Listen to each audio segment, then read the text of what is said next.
We all know how important it is to eat as well as we possibly can.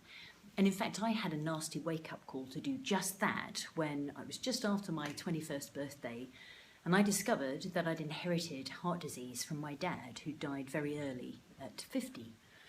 And so I started to do my research on what it was that I could be doing to help my health, because I was choosing to opt away from the medication I was told that I needed to take to keep me alive.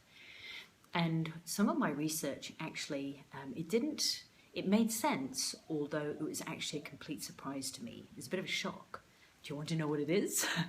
Well, basically I discovered that even though we maybe were eating as well as we can and we're eating healthy food, and at the end of the day, nothing can replace healthy eating every day, the challenge is that there's a lot of goodness that is simply not in our food. And the reason for that, the goodness that was there maybe 100 years ago or so, it's not there because it's not in the soil to begin with. So it's very challenging for it to be in the plant, or indeed the animal that might then be eating the plant that then somebody might eat.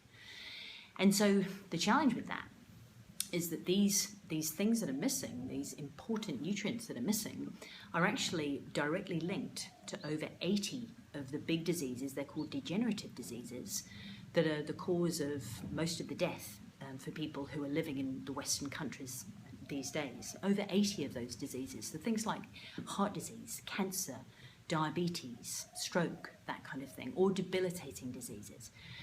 And so if it's not in the food, it's not in the soil, then it's not in the food that we need to be eating, then how on earth is it that we can possibly bridge that gap to make sure that, yes, we're doing all that we can, but we're also making sure that we're meeting our body's needs?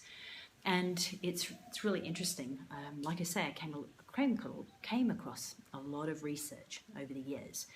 And so if you're thinking, okay, what is it that I need to be doing? Well, check out my upcoming video, which goes through the do's and the don'ts to actually balance your body's biochemistry. But in the meantime, check out the link below so that you can be benefiting from more health hacks as they come through, and be alert when that video is in your inbox. And have a fabulous week.